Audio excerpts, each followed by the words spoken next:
오늘은 상당히 많은 수의 성도님들이 실시간 방송으로 참여하고 있는데 설교에 집중해 주시길 바랍니다. 오늘 제목은 이방인 신자들의 특권들입니다. 이방인 신자들의 특권들. 지난주 이방인 신자들이 하나님께 가지는 특권에 대해서 말씀을 드렸죠. 에베소 교인들을 비롯한 이방인들은 전에는 하나님께 나아갈 수 없었습니다. 나아가고자 해도 항상 바리케이트가 쳐져 있었기 때문입니다. 그러나 이제는 예수 그리스도로 말미암아 그들도 하나님께 나아갈 수 있는 특권을, 소위 기도의 특권을 가지게 되었다고 말씀을 드렸습니다. 이런 특권을 예전에는 유대인만 가지고 있었습니다. 그러나 이제는 이방인들에게도 이 특권이 주어졌다는 사실입니다. 이렇게 해야 하나님께 나아가는 데 있어서 유대인과 이방인의 차별은 사라졌다는 말씀이죠. 18절에 보면 이는 그로 말미암아 우리 둘이 한 성령 안에서 아버지께 나아감을 얻게 하려 하심이라. 사도 바울은 이제 하나님의 교회를 세워가는 데 있어서 유대인과 이방인의 차별이나 업무 차별이 있느냐를 논하기 시작합니다. 여러분, 하나님께서 구원을 세우신 구원 계획이 무엇이냐? 하늘과 땅을 통일시키게 하려 함이니라. 에베소 1장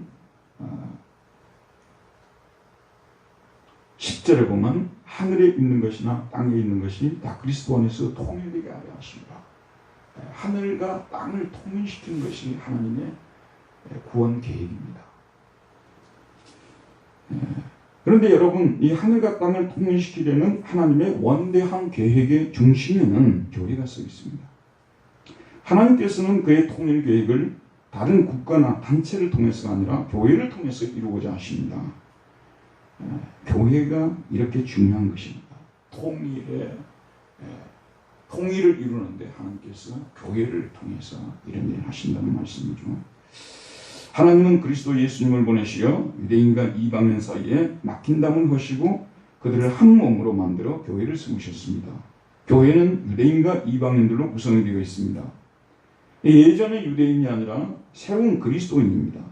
예전의 이방인이 아니라 새로운 그리스도인입니다. 이제 교회 안에는 유대인도 이방인도 없고 그리스도인만 있습니다. 그리스도인들만 지금 모여 있습니다. 그래서 어느 한쪽이라도 자신의 예전 얘기를 하고 특권을 내세우면 교회는 분열되고 망하게 되고 결국 하나님의 통일 계획을 수행할 수가 없습니다. 집안이 서로 불화하고 다투고 싸우고 그러면은 문제는 이 가정을 통해서 이루고자 하시는 그런 일들을 할 수 없는 것처럼 교회가 해야 할 일이 통일운동에 적극 참여해서 열심을 내야 되는데 이 교회 구성원들끼리 하나가 되어 있지 않으면 그런 일이 못한다는 것은 안타깝게 여겨야 된다는 말씀입니다. 그런데 에베소 교회는 유대인으로 있다가 그리스도인이 된 사람들이 이방인으로 있다가 그리스도인이 된 사람들에게 우월감을 드러내고 차별을 했습니다. 이로 인하여 이방인으로 있다가 기독교인이 된 사람들이 열등감을 갖게 되고 차별을 당하게 되었습니다. 이들은 자신들이 정식 그리스도인이 되었는지에 대하여, 하늘나라의 정식 시민권자인지에 대하여, 정식 가족인지에 대하여 의문을 품었습니다. 시민권은 가졌지만, 주민등록증은 가졌지만 왠지 한 클래스가 낮은 2등 시민이고 2등 가족처럼 생각되었습니다. 에베소 교회가 처한 이런 상황에서 바울은 오늘의 말씀을 통하여 그들의 잘못된 생각을 교정하고자 합니다.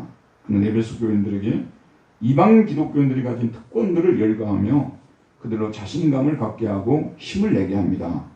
자, 이방인 기독교인들이 가진 특권들을 첫 번째로 19절 말씀에 나와 있습니다. 우리 19절 말씀 다시 한번 큰 소리로 읽어보도록 하겠습니다. 오늘은 19절만 하겠습니다. 그러므로 이제부터 너희는 외인도 아니요 나그네도 아니요 오직 성도들과 동일한 시민이요 하나님의 권속이라. 자, 그러므로 이제부터 이 아라운으로서 바울이 자주 쓰는 표현입니다. 그러므로 이제부터 바울은 예수 그리스도가 오신 후부터는 이방인들도 유대인들과 동일한 특권을 가지게 되었다는 사실을 강조합니다. 그런데 이런 특권을 가지게 된 것이 철저하게 그리스도의 십자가의 사역의 결과로서 이런 특권을 갖게 됐다는 거예요. 이게 아무 일도 일어나지 않았는데 갑자기 특권이 주어진 것이 아닙니다. 예컨대 우리나라와 있는 여러 나라의 그 민족들이, 여러 나라 사람들이 갑자기 대한민국 시민권을 받는다고 말이에요. 이게 아무 사연 없이 이런 일들이 날 수가 없죠. 엄청난 사연이 있었던 거예요. 엄청난 어떤 일들이 있었기 때문에 그 결과로서 이분들이 대한민국 시민권을 받을 수 있다는 그런 말씀처럼, 지금 오늘 이 그리스도 십자가 사역의 결과로서 이제부터는 유대인과 이방인의 차별이 사라졌다는 거예요. 그래서 NIV 성경에서는, NIV 영어에 여러 역본들이 있어요. 근데 NIV 역본에서는 그러므로 이제는을 뭐라고 보냐면 consequently 이렇게 번역했어요. 그 결과로서 이렇게 번역을 했어요. 그 결과로서. 무엇의 결과냐? 십자가 사역의 결과로서. 예수님의 십자가 사역은 한 번 십자가 졌지만 많은 결과를 가져왔어요. 가끔 TV를 보면 어떤 얘기가 나오냐면 그 춤 잘 추고 노래 잘하는 비라는 그 가수가 있잖아요. 가끔 그 자기가 얘기하는 걸 들어보게 되면 예전에 그 자기 어머니가 암으로 죽어가면서도 마지막까지 또 빚쟁이에게 이렇게 몰리면서도 통장을 하나 남겨주었다. 그 통장을 가지고 자기가 소위 말해서 일어섰다. 이런 얘기를 하는 걸 들어봤습니다. 오늘의 이 가수 비가 되기 이전에 어머니의 희생이 있었다. 그 결과로서 여러분, 우리 주님의 십자가 사역의 결과로서 지금 현재 우리가 이런 특권을 갖게 된 거예요. 우리가 누리고 있는 모든 하늘의 축복들은 예수님의 십자가 사역의 결과로서 주어진 거지, 아무 일도 없었는데, 아무 일도 하지 않았는데 이런 일이 일어난 것이 아니라는 말씀입니다. 자, 바울이 사용하는 이 네 어휘들은 당시의 사회적, 정치적 문맥에서 특수한 집단의 신분을 지칭하기 위해 사용되었던 어휘들입니다. 예를 들어서 외인이라고 하잖아요. 외인, 이게 크세노이예요. 그 다음에 또 나그네가 있어요. 이게 파라이코이라고 하는데 나그네. 그 다음에 폴리타, 이거는 시민을 말합니다. 그 다음에 여기 오이케이오이, 이거는 가족들을 말하는 거예요. 근데 당시 고대 도시 거주민 목록표를 보게 되면 특권을 누리는 순위가 거기에 나와 있는데, 첫째는 완전한 시민권자, 폴리타이라고 했대요. 여러분 폴리스 아시죠? 그리스 폴리시가 도시라는 뜻 아니에요. 폴리타이, 그러면 시민권자들이에요. 그 다음에 거주 애국인, 이런 파로이코이 혹은 카토이코이라고 하는데, 얘는 거주 자격을 획득한 애국인들이에요. 그 다음에 세 번째는 일시적으로 체류하는 애국인, 엑세노이, 이렇게 나뉘어져 있었는데, 자, 여러분 들어보세요. 오늘 한식으로 말씀을 드리면 시민권자예요. 제일 위에 특권을 누리는 분들은 시민권자. 그 다음에 두 번째는 영주권자. 그 다음에 세 번째는 일시 체류자들. 저같이 독일에 공부하러 가가지고 공부할 목적으로 너는 몇 월 며칠부터 몇 월 며칠까지 체류할 수 있다. 임시 체류 허가거든요. 이렇게 나뉘어져 있었는데, 들어보세요, 여러분. 이렇게 됐던 것들이 지금 거슬러 올라가서 이게 그리스 로마 시대부터 사실은 이렇게 됐었다는 거예요. 여러분, 그리스 로마를 혹시 너무 높게 보는 분들도 계실 것이고, 또 너무 낮게 평가하는 분들도 계실 것입니다. 그래도 옛날인데. 그런데 지금도 소크라테스나 플라톤, 아리스토텔레스 같은 철학자들이 나오지 않습니다. 키케로 같은 사람의 그 웅변 있잖아요. 웅변, 키케로 웅변. 이번에 섭리의 강화에서라는 키케로의 웅변을 제가 읽어봤는데, 야, 이래서 웅변과 키케로 하구나. 혀를 내두를 정도로 탁월한 웅변가예요. 옛날에 그 웅변 배우는 사람들 키케로 그 책 보면서 배운 거예요. 여러분, 그리스 로마의 정치라든지 경제라든지 법이라든지 이런 것들이 얼마나 체계가 잘 갖추어져 있는지. 그러니까 당시에 클래스를 딱 정한 거예요. 클래스를 딱 정한 합리적이잖아요. 시민들, 그 다음에 또 뭐예요? 그 다음에 영주권자들, 그 다음에 일시체류자들. 딱 이렇게 분류를 시켜가지고 차별을 두었다는 말씀 아니겠어요? 차별을 두었어요. 근데 이 차별을 두었는데, 이 소위 클래스끼리는 또 언어도 서로 다르게 사용했다고 그러더라고요. 그럼 여러분 이건 예를 지금 여러분들이 와닿는 예를 하나 들어보게 되면 요즘 청년들이 사용하는 언어를 한번 들어보세요. 청년들이 자기 부모들하고 이야기할 때는요, 어머니, 아버지 하면서 어디 가겠습니다. 이렇게 얘기를 하잖아요. 근데 자기 친구들하고 얘기할 때는 너무 비속어라든지 은어 이런 걸 많이 사용하기 때문에 못 알아들어요. 또 자기 연인하고 같이 또 애인하고 또 대화하는 또 언어가 또 틀리고, 이게 신분 클래스끼리 언어가 틀리는 거예요. 여러분, 우리가 가지고 있는 신약 성경 있잖아요. 이거는 헬라어로 기록이 되어 있어요. 그리스어로 기록이 되어 있다고 말이에요. 그 사람들이 쓰는 언어를 헬라어라고 했잖아요. 왜냐하면 헬라 제국이 한때 그리스에서 가장 강한 제국이었기 때문에, 아시죠 여러분? 헬라어라고 한단 말이에요. 근데 헬라어가 두 종류예요. 소위 말해서 학문적인 헬라어를 클래식이라고 해요. 고전어라고 하고. 그 다음에 이제 서민들이 사용하는 헬라어를 코이네라고 해요. 근데 헬라어이 서로 언어가 틀려요. 많이 달라요. 근데 예수님께서는 코이네 헬라어를 사용했어요. 근데 이 아리스토텔레스나 플라톤이나 이런 사람들이 썼던 헬라어는 고전, 클래식 헬라어예요. 언어가 그렇게 틀렸다고 말입니다. 그러니까 그 사람들은 언어를 사용해도 완전히 그야말로 고상하게 사용하고, 일반 서민들은 그냥 평범하게 사용하고, 이런 차이가 있었다는 말씀이 되는 것입니다. 자, 여러분, 에베소 교인들의 정치적, 사회적 상황을 생각하게 될 때 매우 열악했다고 밖에 볼 수가 없어요. 로마에 거주하는 사람들도 아니잖아요. 터키의 에베소라는 지역에 거주하고 있는데, 소아시아의 수도이긴 했습니다만은 역시 에베소의 상황은 수도 로마에 비해서, 또 아프리카의 카르타고 이런 데에 비해서 떨어질 수밖에 없었던 것이고, 그리고 대부분 그 처음에 예수님을 믿은 사람들 있잖아요.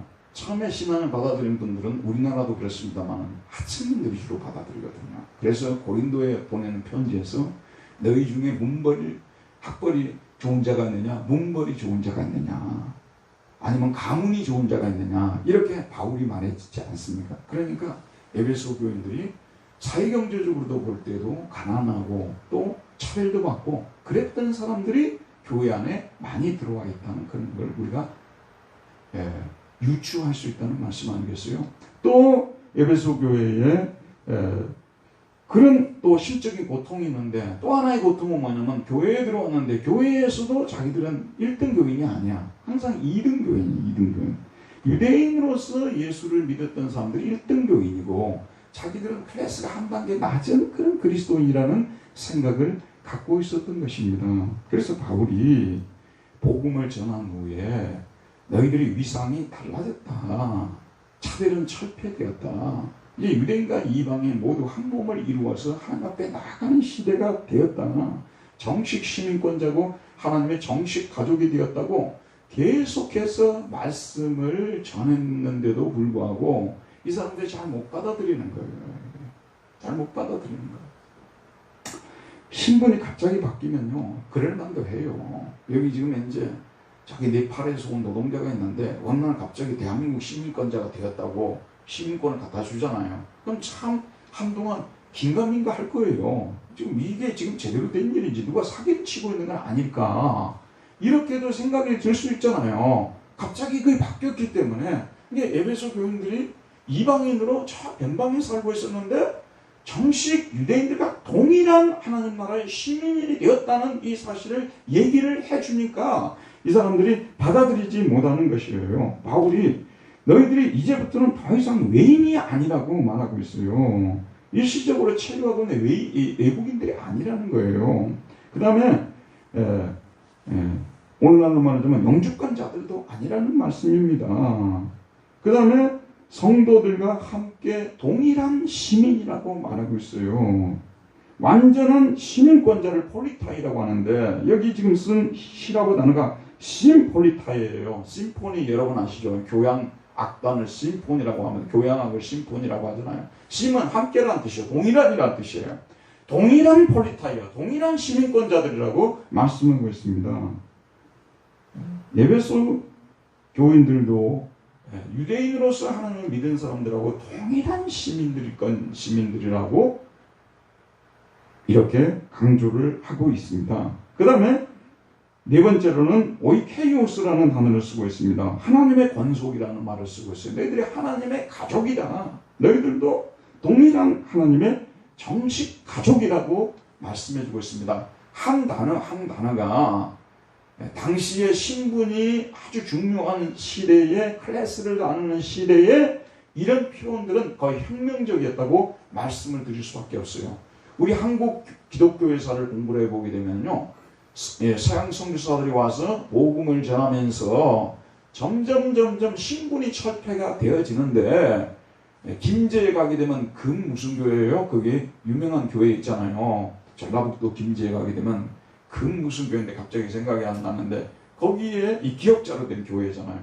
여러분, 거기에 머슴하고 그 다음에 그 주인하고 장로 선거를 같이 치루었어요. 장로 선거를 같이 치루었는데 머슴이 장로로 되고 그 양반 주인이 안 됐던 거예요. 근데 그 양반이 얼마나 착하신지, 얼마나 신앙이 좋으신 분이신지 그 머슴을 나중에 목사로 키워요. 목사로 키우고 총회장까지 만들고 본인은 다음 건에 장로가 되는 아주 아름다운 이야기가 있어요. 김제의 무슨 교회죠? 여러분 아시죠? 무슨 교회인데 갑자기 생각이 안 나오는, 인터넷 쳐보면 바로 나와요. 기억자로 된 교회. 그런 역사가 있었어요. 그러니까 당시에 기독교가 들어오면서 신분이 철폐가 되는 놀라운 그런 역사들이 나타났다는 말씀이 되는 것입니다. 사실 이 복음이라는 것은 신분을 이게 이 신분, 국경 이런 것들을 다 부숴버리는 거 아니겠어요? 복음이 그런 것입니다. 그래서 지금 현재 이런 에베소 교인들의 예전의 장벽들이 다 무너져 버리고 이제는 위상이 그들이 엄청나게 높아져 버렸어요. 지금 가끔씩 제가 말씀드립니다만 방글라데시 사람이 한국에 일하러 왔다가 갑자기 서울 시민이 되어버렸다, 그런 말씀이에요. 서울 시민이 되어버린 거예요. 정식 서울 시민. 대한민국 국적자가 되어버린 거예요. 갑자기. 여러분, 얼마나 그게 참 놀라운 혁명적인 변화인 것입니까? 사실 우리 대한민국 그런 나라가 된다면 세계에서 가장 좋은 나라라고 볼 수가 있겠죠. 이런 엄청난 일들이 벌어지게 됐는데 받아들이기가 참 쉽지가 않죠. 여러분, 이런 한 단어예요. 아까 이제 일부 설교가 끝나고 나니까 주일임 선교사님이 오셔서 일부 설교를 들었거든요. 목사님, 정말 이 한 단어 우리들은 너무너무 실감 있게 잘 알죠. 이제 그렇게 하고 나가셨어요. 외국에 살아보게 되면 이 한 단어가 굉장히 이것이 와닿는 단어들입니다. 지금 백신 접종을 하고 있잖아요. 저는 이제 나이가 되어서 60세 이상이니까 1차 접종을 할 수 있었고, 또 잠깐 외국에 여행 나간다고 하니까 2차 접종까지도 시켜줬어요. 이렇게 좋은 나라가 어디 있습니까? 근데 그 사람들도 얼마나 백신을 맞고 싶겠어요. 우리나라 지금 사람들도 인터넷이 마비가 될 정도로 지금 막 예약을 하고 그러지 않습니까? 우리나라 사람들도 맞고 싶은데 우리나라 사람도 못 맞는데 외국인들한테 이 백신을 접종한다는 것은 사실은 불가능한 일이 되어져 있습니다. 그리고 나중에 이 백신은 남아 돌고 우리나라 사람들 다 맞고 나면 그때 이렇게 그들이 맞을 기회가 있을지 그것도 제가 모르겠어요. 그처럼 서러운 것이라는 그런 말씀입니다. 여러분, 우리나라만 그럴까요? 자, 미국이란 나라를 한번 생각해 보세요. 저는 이제 미국에 살아보지는 않고 여행만 한번 해봤습니다. 가보니까 진짜 우리가 생각했던 것보다 좋은 나라더라고요. 먹을 것도 풍성하고 경치도 아름답고 역사적인 그 유적들도 정말 볼만하고 좋은 나라더라고요. 근데 지금 이런 문제에 있어서 참 얼마나 많이 개선이 됐을까? 엊그제 어떤 목사님이, 미국에서 목회하시는 목사님이 글을 올리셨더라고요. 그래서 내가 우연히 그 글을 보게 된 거예요. 그게 무슨 사연이냐 그러면은 자기 고3 아들이 있어요. 고3 아들인데 지금 12학년이에요. 근데 이 미국이나 유럽 같은 데는요, 12학년이면 고3 아니에요. 그럼 그때부터 1년 반 동안에 대학을 들어가기 위한 준비 기간이에요. 1년 6개월 동안이요. 그래서 그 1년 6개월 동안 준비를 해가지고 시험을 쳐가지고 점수가 나오게 되면 대학에 지원해서 들어가는 이런 시스템이 되어 있어요. 근데 아버지가 뭘 걱정하고 있냐 그러면은 대학에 들어가려면은 적어도 영주권은 반드시 있어야 된다는 거예요. 근데 자기는 영주권이 없다는 거예요. 영주권이. 자기가 어떻게 달리 영주권을 만들 방법도 없다는 거예요. 그래서 아버지로서 자식을 도와주지도 못하고 참 이런 내 모습이 너무나 참 너무 고통스럽다 이렇게 하면서 마지막으로 이분이 뭐라고 썼냐면 그까지 종이 조각이 뭐라고 이렇게 써놨어요. 영주권을 말하는 거죠. 그 영주권 있냐 없냐에 따라서 그렇게 달라졌던 거죠. 영주권이 없으면 공부할 수 있는 방법이 한 가지가 있기는 있어요. 그게 뭐냐면 누가 거기 뭐 후원자가 나타나야 되냐. 후견인이라고 하죠. 후견인. 후견인이 나타나서 책임을 져줘야 되는데 그게 미국이란 나라 서로 공부하려는 나라에서 그것도 쉽겠습니까? 그러니까 아버지가 그렇게 얘기를 한 거예요. 자, 미국이란 나라도 영주권을 받고 참 시민권을 받고 이런 것들이 얼마나 어려운지 모릅니다. 미국이란 나라가 외국인들을 차별하지 않는 것 같이 보이죠. 외국인들도 대다 차별해요. 자기 나라 사람들이 노동자들이 일을 좀 못하고 경제적으로 좀 어려우면 무슨 얘기가 꼭 나오냐 그러면 외국인들이 들어와가지고 우리가 일할 자리를 차지해버렸기 때문에 자리를 뺏어가버렸기 때문에 우리가 이렇게 직업을 갖지 못하고 노동을 못하고 그래서 돈을 못 받는다 이렇게 얘기를 하는 거예요. 그래서 지난번에도 한번 말씀드렸습니다만 MIT 경제학 교수였던 아비스트 베니지 그리고 같은 경제학 교수인 같은 학교에서 그의 부인 에스테르 디폴로가 함께 Good Economics for Hard Times라는 책을 썼어요. 뭐냐면 힘든 시대를 위한 착한 경제학, 힘든 시대를 위한 착한 경제학 이러한 책을 썼어요. 이 내용이 뭐냐면 저는 좀 읽어봤거든요. 내용이 뭐냐면 사실 외국인 노동자들이 들어와가지고 자국민들에게 해를 전혀 끼치는 것이 아니라는 거예요. 오히려 그들이 와서 일을 해주기 때문에 우리도 잘 된다는 입장이에요. 6시 내 고향 가끔씩 보세요. 보시면 어촌 많이 보여주죠. 어촌에 배 타고 고기 잡는데요. 외국인들이 없으면 그 일을 못해요. 농촌 자주 보여주시죠. 농촌에 양파를 그렇게 많이 생산해 놓고도 거둘 일꾼이 없어가지고 왜냐면 코로나 때문에 가버렸잖아요. 외국인들이. 그러니까 이거 그냥 버리는 상황이 돼버려요. 농촌이 안 들어가요. 그 다음에 여러분 집 짓는 데 안 가보세요. 건축하는데. 예전에 우리 그 이성호 집사님 동서가 대림건설인가 거기 다닌대요. 그분이 이제 팀장인가 되시는 분이에요. 근데 그 신방 가서 만났어요. 근데 자기만 한국말하고 나머지는 다 외국말 하는데 자기만 한국말 하는 거예요. 한국 사람이 없다고 말이에요. 안 돌아가 버려요. 제조업 있잖아요. 지금 뭐 태국이나 뭐 여러 돌아와서 남양주라든지 경기도 광주나 이런 데 경기도 쪽에 많이 몰려 있잖아요. 이분들이 없으면 제조업이 안 돌아가 버려요.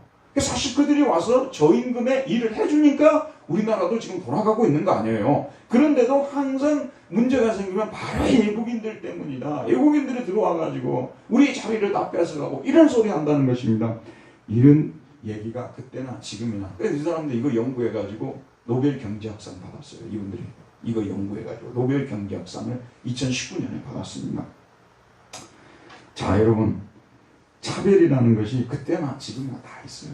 사회적, 경제적 차별 에베소 교인들이 받았습니다. 게다가 에베소 교인들은 아까도 말씀드렸습니다만 종교적 차별까지 받게 되니까 참으로 살아가는 것이 힘이 들었을 것입니다. 저도 외국에 살 때 외국인으로 사는 것이 참 힘들더라고요.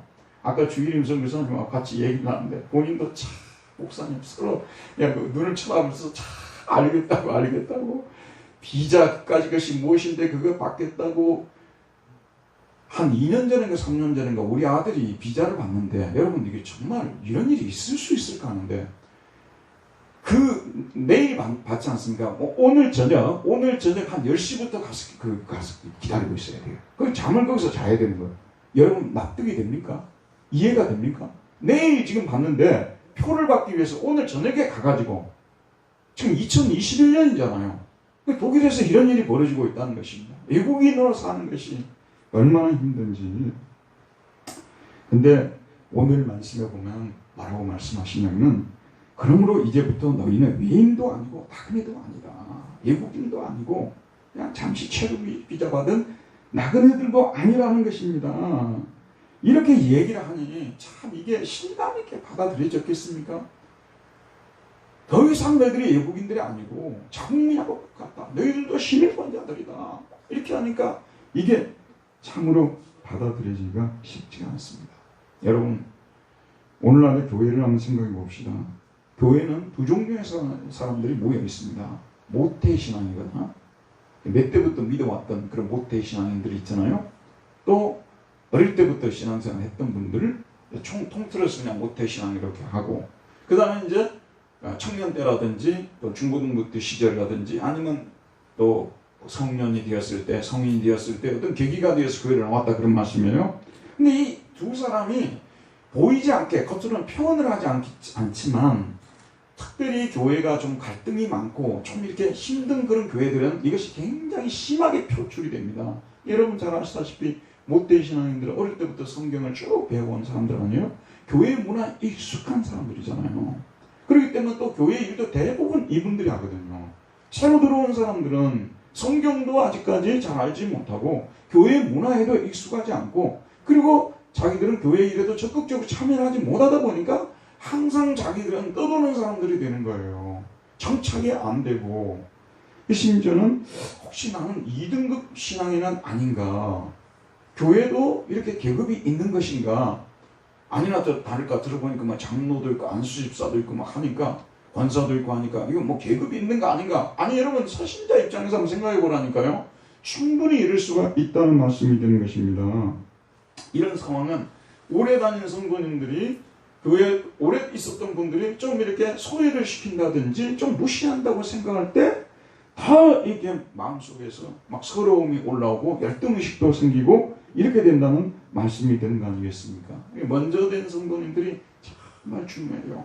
교회가 부흥하는 방법이 있지 않습니까? 뭐 여러 가지 프로그램을 동원해가지고 막 움직이고 그것도 어느 정도 도움이 되겠죠. 그런데 더 중요한 것은 먼저 교회에 오신 분들이, 먼저 신앙생활 하는 분들이 신앙의 본을 보여주는 거, 이것이 제일 중요해요. 한 사람이 교회에 오기도 어려운데 여기 들어오기가 얼마나 어렵습니까? 그런데 본을 보여주지 못해서 다시 돌아가 버린다면 얼마나 먼저 믿는 사람들의 책임이 크겠습니까? 그래서 먼저 믿는 분들이 늘 주님 앞에서 또 다른 성도들에 대해서 겸손하고 또 기득권도 내어놓을 줄 알아야 되고, 또 새로운 성도들도 교회 일에 참여시켜서 열심히 일하도록 하고, 이러한 교회의 모습이 되어져야 된다는 말씀이 드는 것입니다. 자, 이렇게 되면은 그들이 열등의식 없이 자기 자신들도 똑같은 교인이구나, 정식 신자고 정식 시민권자들이고 이런 생각을 가지고 참여를 할 것입니다. 그래서 바울이 지금 뭐라고 말씀하고 있냐면, 이렇게 에베소 교인들이 유대인 교인들에게 소외가 되어 있는 거예요. 이방인 교인들이. 그래서 오직 성도들과 동일한 시민이고 하나님의 권속이라. 그러나가 지금 빠져 있어요. 그러나 안나라고 돼. 그러나 너희들은 지금 어떤 사람들이냐? 오직 성도들과 동일한 시민이다. 심플라타이 톤 하기운이라고 했습니다. 성도들과 똑같은 시민권자들이다. 유대인 성도들과 너희들은 똑같은 시민권자들이다. 하나도 차별이 없는 똑같은 질의 시민권자들이라고 말해주고 있습니다. 그리고 하나님의 권속이라고 말하고 있는데, 시민권에 대해서 한번 생각해 봅시다. 당시에 시민권 하게 되면 로마 시민권이 제일 중요했겠죠. 제일 알아주는 시민권이었겠죠. 사도 바울이, 여러분이 사도행전을 읽어보게 되면 로마 시민권 때문에 얻어맞고 나서 나중에 상대방들을 부끄럽게 만드는 그런 장면들이 나오고 있지 않습니까? 자기는 태어나면서부터 로마 시민권을 가진 자들이라고. 지금 원래 이분은 터키의 앙카라 지역의 그 다소라는 지역에서 태어난 사람이거든요. 속주 출신이잖아요. 그런데 아버지가 전쟁에서 공을 세웠는지 아니면 돈이 많아서 그걸 샀는지 어떤 연유인지는 모르지만 시민권을 가지고 있으니까 태어나면서부터 이 아이도, 바울도 로마 시민권을 갖게 된 거 아니에요. 그게 얼마나 자랑스럽게 생각하고 신변 보호가 되지 않습니까? 로마 시민권자를 누가 괴롭히면 큰 벌을 받게 만들어 놨지 않습니까?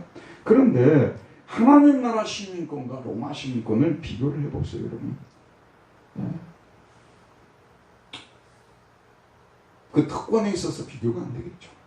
사실 시민권자요, 선진국에서 시민권을 갖는다는 것은 우리가 생각하는 것보다 훨씬 더 많은 특권을 가지고 있더라고요.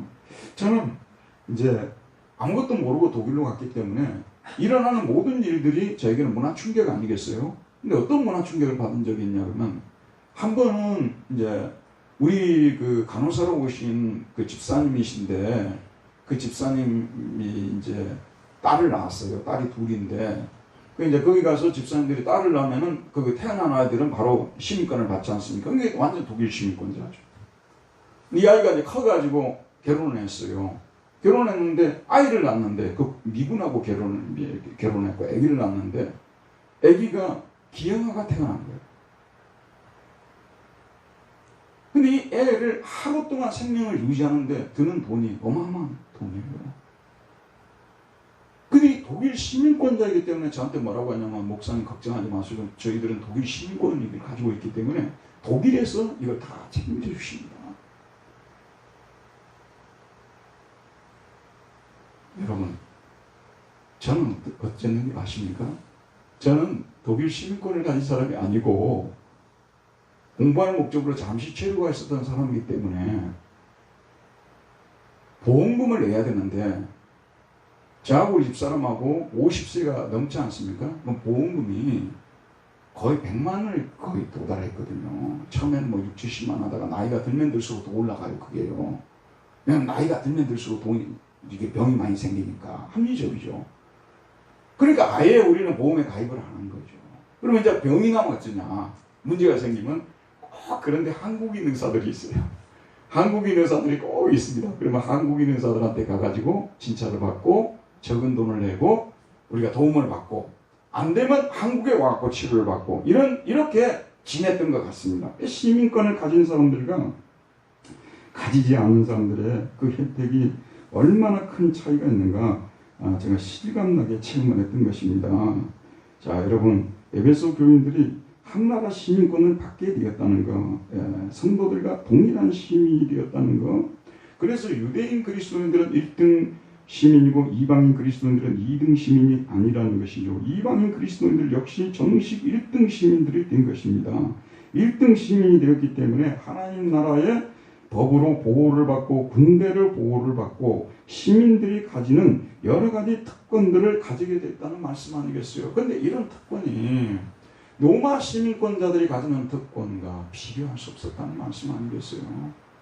그 황제가 줄 수 있는 것이 한정되어 있죠. 그러나 저와 여러분이 섬기는 우리 하나님 아버지는 온 세상을 지으신 하나님이시고 온 세상이 하나님의 것이고 하나님의 마음대로 처분하는 그런 온 세상 아닙니까? 그런 분을 우리가 왕으로 모신, 통치자로 모신 그런 나라의 백성이 되어서 시민권을 우리가 가지게 되었다는 사실 아니겠어요? 그런데 우리 하나님은 전지전능하시면서도 자기 일을 믿는 백성들에게 참으로 자애로우시고 신실하신 분이시라는 것을 우리가 알지 않습니까? 여러분 들어보셨어요? 이스라엘이 전 세계적으로 유명해진 전세적으로 이스라엘 관계에서 유명해진 얘기들이 몇 가지가 돌아다니는데 그 중에 하나가 뭐냐면 만약에 이스라엘 국민을 누가 잡아갔다 그 말이에요. 인질로 잡아갔다든지 아니면 데려가서 살해를 했다든지 그러면 이스라엘 정부에서는요 지구 끝까지 추적을 해서 그 사람을 잡아온다고 그런 얘기를 들으셨죠. 우리 하나님은 그럼 어떤 분이시겠습니까? 우리 하나님은 어떤 분이시겠어요? 우리 하나님의 백성들을 어떻게 하시겠습니까? 지구 끝까지 만약에 누군가가 하나님의 백성을 힘들게 하고 괴롭히면 지구 끝까지 추적을 해서 벌을 주시는 하나님이시라는 말씀 아니겠어요? 그렇게 자기 백성을 사랑하시는 거예요. 구약의 역사를 보게 되면 아시리아라든지 바벨론, 이스라엘이 말을 너무 안 들으니까 그들의 손에 잠깐 붙이잖아요. 근데 그들이 매를 가지고 때리는데 조금만 심하게 때리면 하나님께서 그 사람들을 가만 안 두는 거예요. 자기 백성을 괴롭힌다고. 여러분 참 이 신앙을 이렇게 추상적으로 듣는 것과 실감 있게 받아들이는 것은 많은 차이가 있어요. 예컨대 제가 이스라엘 얘기를 하게 되면 이스라엘 나라가 그런 나라라고 하지 실감 있게 들어요. 근데 우리 하나님의 나라에서도 이런 일이 일어난다면 하나님의 백성에 대해서 저와 여러분 한 사람 한 사람에 대해서 하나님께서 이와 같이 지구 끝까지라도 추적해서 우리 하나님의 백성들을 괴롭히는 사람들을 가만두지 않는다고 이렇게 설교를 하면요. 혹시 목사님은 그럴지 모르지만 저희는 아닐 것 같은데요. 여러분 우리가 진리를 왜 배우냐 그러면요. 이런 미신을 타파하기 위해서 진리를 배우는 것입니다. 우리가 생각하는 식으로 예수를 믿지 말아야 돼요. 성경 말씀에 근거해서 예수를 우리가 믿자는 것입니다. 우리는 그렇게 생각할 수밖에 없어요. 우리는 죄도 많은 사람들이고 나 같은 인생이 뭐가 그렇게 가치가 있는데 지구 끝까지 나를 갖다가 보호하려고 그러면 한번 생각해 보세요. 지구 끝까지 코로나 상황에서 정말 악인이라 칭해지는 사람이 있어요. 세상에 너무나 많은 사람들을 고통스럽게 만들고 죽음에 처하게 만든 그런 사람들이 코로나에 걸렸다고 생각합시다. 병원에서 그 사람에게 백신 주겠어요? 안 주겠어요? 그 사람도 백신 줘야 돼요. 수술을 해야 될 경우 그 사람들 수술 시켜야 돼요? 안 시켜야 돼요? 우리가 비록 약하고 우리가 하나님 앞에 부끄럽게 정말 하나님 앞에 얼굴을 들 수 없다 하더라도 하나님의 백성은 분명하잖아요. 그러면 하나님께서 지구 끝까지 우리를 위해서 이와 같이 우리를 힘들게 하는 사람들, 괴롭히는 사람들을 추적해서 혼내주시는 하나님이시라는 이런 마음을 가지고 살아야 돼요. 근데 우리가 항상 하나님 앞에서 우리가 정말 투쟁하고 싸워야 될 부분이 뭐냐 그러면은 우리가 하나님 앞에 정직한 영으로 정직한 모습으로 하나님 앞에 살아가고 있는가, 그걸 항상 우리가 생각해 봐야 되는 거예요. 우리가 그 부분에서 완벽하지는 못하다 할지라도 하나님 앞에 신실하게 살고자 노력하는 사람들이라면 하나님께서 우리를 눈동자같이 보호해 주시고 지구 끝까지 추적해서 우리를 보호해 주시는 하나님이시라는 것을 우리는 믿어야 된다는 것입니다. 왜냐하면 우리가 하늘나라의 시민권을 가지고 있는 사람들이기 때문이라는 말씀이죠. 그 다음에 또 한 가지는 너희들이 하나님의 가족의 정식 구성원들이 되었다고 말하고 있습니다. 에베소 교인들을 오이케이오이테우라고 하는데, 이 오이케이오스라는 단어가 오이케이오스, 이게 뭐냐면 가족이라는 뜻이에요. 오이케이오이 그런 복수가 돼서 대우 그러면 하나님의 가족들. 너희들이 누구냐? 하나님의 정식 가족들이라는 거예요. 여기서 중요한 것이 뭐냐면 정식 가족이라는 거예요. 그러니까 에베소 교인들이 사실 이분들은요 황제의 가족도 되어본 적이 없어요. 이분들이 정식 가족이 황제의 정식 가족이 됐으면 로마로 갔을 거 아니에요. 그래서 황제 아우구스투스라든지 이런 사람들하고 함께 식탁 교제를 했을 거 아니에요. 가족이니까 정식 가족이 되어져 본 적이 없다니까요. 근데 이들이 영적으로 어느 순간 예수를 믿는 순간에 하나님의 정식 가족들이 되었다는 말씀이 됩니다. 그러면 정식 가족이 되면서 가지는 특권이 뭐겠습니까? 부모님과 형제 자매들과 함께 식사를 할 수 있는 권한. 보통 권한이 아닙니다.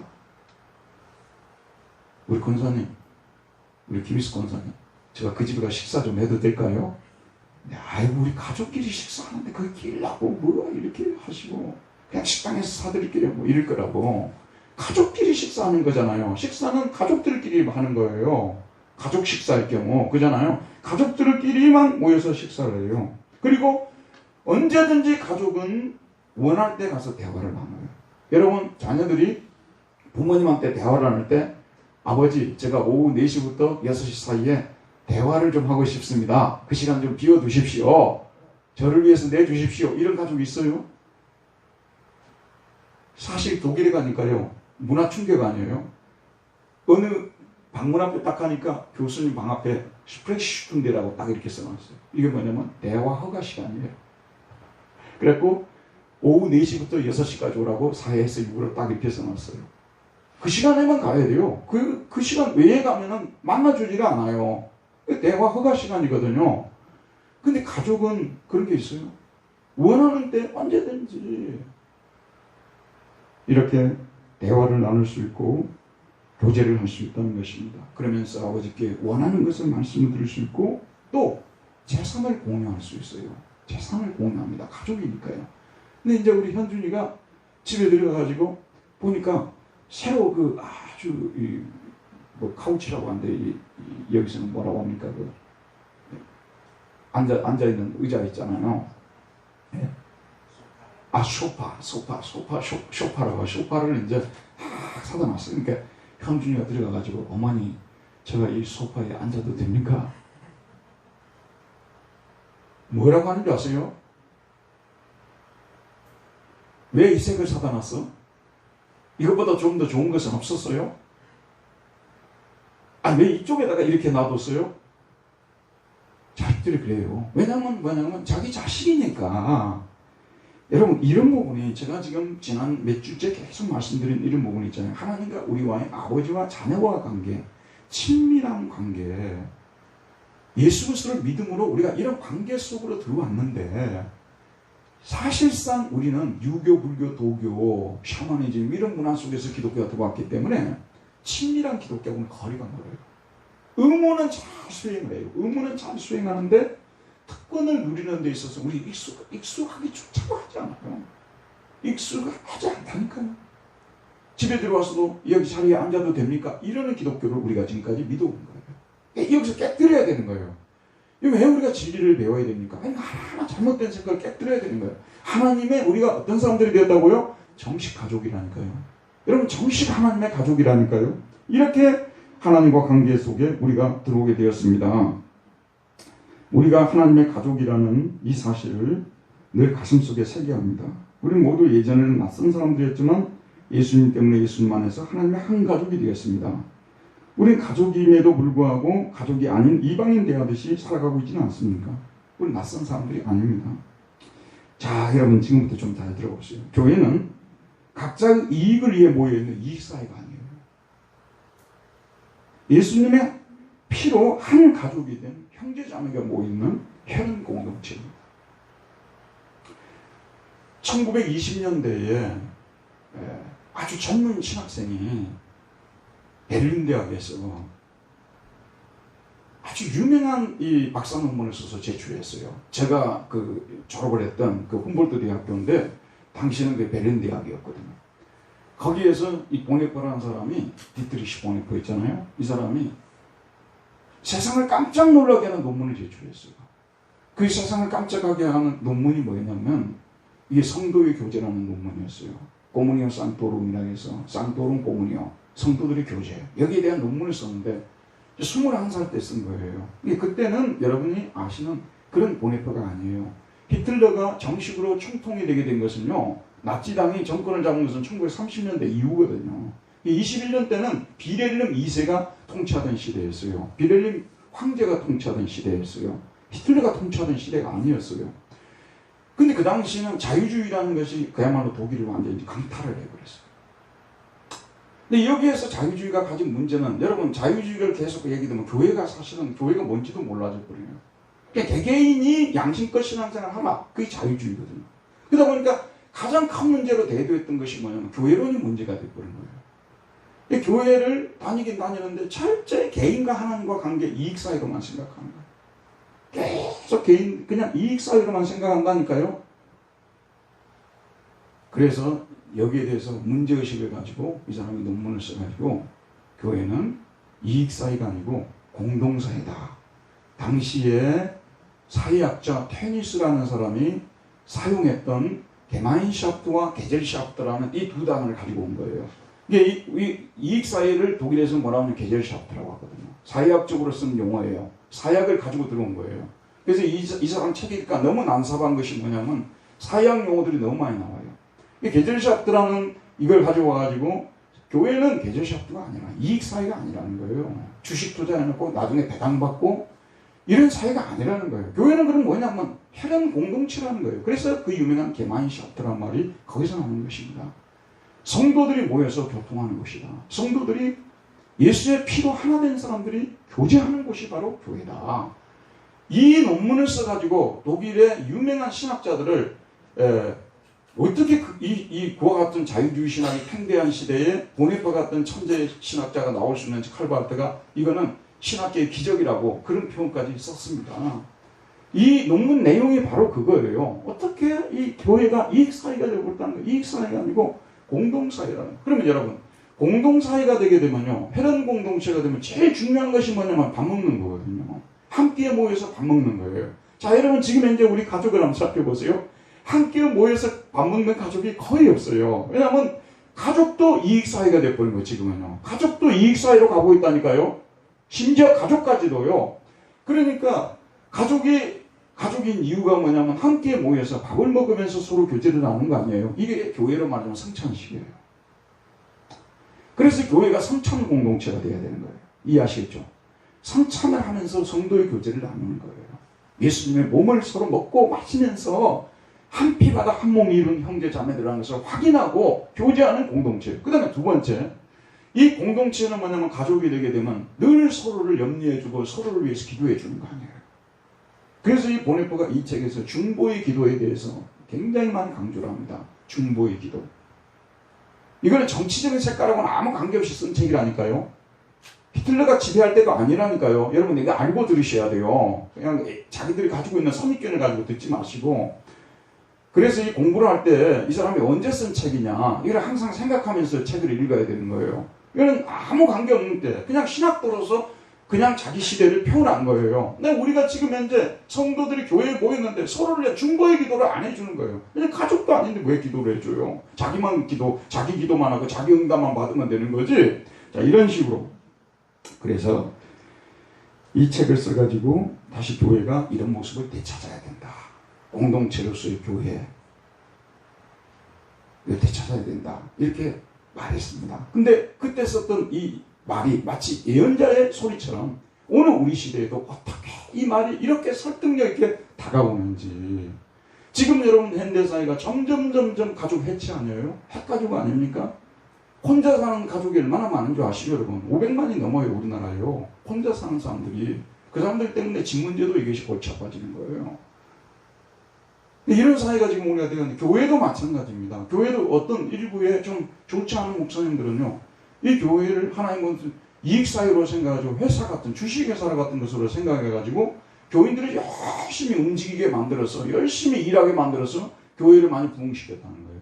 그래서 결국은 어느 목사가 교회를 10명이었던 교회를 2,000명으로 만들었다, 10,000명으로 만들었다 그런 얘기들이 회자가 되게 되고 영웅강처럼 돌아다니게 되고 젊은 신학도들이 그걸 배우려고 하고 이렇게 되는 거예요. 이거 목사님들이 부흥한 교회들 가보게 되면 사실은 굉장히 뺑뺑이를 돌립니다. 많이 조직도 하고 프로그램도 만들고 막 돌리고 쉼없이 부교육자들 장관 재우고 막 이렇게 하잖아요. 이런 분들은 따져놓고 보면 교회를 이익사회로 생각하는 것이죠. 성도들도 그렇습니다. 목사들 청빙할 때요. 우리 교회를 누가 오면은 부흥을 시킬 수 있느냐. 자, 누가 오면은 우리를 예수 그리스도를 닮은 그리스도인으로 만들 수 있는가. 여기에 대해서 고민 안 해요. 누가 오면은 이 작은 교회를 크게 만들 수 있을까. 이래서 모시고 온다고 말이죠. 몇 년을 지켜보는 거예요. 교회도 부흥을 못 시키네? 그러면 나가주세요. 이렇게 하는 거 아니에요? 여러분 이것이 뭐냐면 다분히 이익사회 세상의 주식회사 분당두리 교회가 되는 거예요. 주식회사. 이게 정확하게 주식회사 아니에요? 주식회사 분당두리 교회. 그런데 우주적인 대가족 속에서 분당두리 교회 가족. 이게 바로 성경이 말하는 분당두리 교회의 모습이 되어야 된다는 말씀이 되는 것입니다. 우리 분당두리 교회 성도님들은 냉정하게 평가하게 되면 이 세상에 존재하는 많은 교회들 중에서 정말 신사적인 교인들이 많고요. 또 성도의 교제에도 많이 신경을 쓰고 서로를 위해서 기도해주고 이 지금 현재 이 바울이 말하는 하나님의 가족으로서의 교회, 공동체로서의 교회를 우리 분당교회 성도들은 많이 실천하고 있어서 저는 너무 마음이 좋아요. 근데 문제는 한 30%는 아직도 노력해야 될 부분이라고 저는 생각하는 것입니다. 왜냐하면 가족이 여러분 어디 집을 떠났어요. 그러면 돌아올 때까지 불안하고 염려하고 그러지 않습니까? 또 전화를 해가지고 몇 번이나 그러잖아요. 근데 우리 교인들이 2주, 3주, 한 달, 2달, 1년을 교회 빠졌는데도 문자 한 통 안 보냈다면 여러분 지금 가족 맞아요? 가족 맞냐고요? 그러니까 우리가 이럴 수 있다는 거예요. 그런데 이거는 우리의 30%의 부족한 모습이에요. 근데 막상 그들을 사랑하고 그들을 위해서 기도도 해요. 그러나 우리가 섬세하게 가족처럼 대하지 않는 그런 부분들이 오늘날 교회. 사실 오늘날 교회는요. 이런 공동체로서의 교회의 모습을 되찾는 것이 가족으로서의 교회의 모습을 되찾는 것이 쉽지 않은 시대입니다. 정말 쉽지 않아요. 일단 교회가 좀 커버리게 되면요. 거의 주식회사식으로 굴러가야 돼요. 그리고 우리 정도의 교회니까 공동체의 교회로서의 교회를 논하고 있는 거예요. 우리가요. 아직도 우리는 가족으로서의 교회의 모습을 되찾아갈 수 있다는 말씀 아니겠습니까? 지금 여러분들이 설교를 듣습니다. 그런데 하나하나 이 말씀을 들으면서 나의 기존의 고정적인 잘못된 관념들을 다 깨뜨려야 돼요. 왜냐하면 그렇지 않고 말씀만 계속 듣고 하나도 받아들이지 않아 버리면요. 여러분 죽을 때까지 똑같은 그리스도인으로 살아가게 됩니다. 아무런 변화도 나타나지 않는 그리스도인. 진리를 배우는 목적이 뭐겠습니까? 내가 생각한가? 진리는 원래 달라야 그게 정상이에요. 내가 본성적으로 생각하는 것과 진리는 다른 것입니다.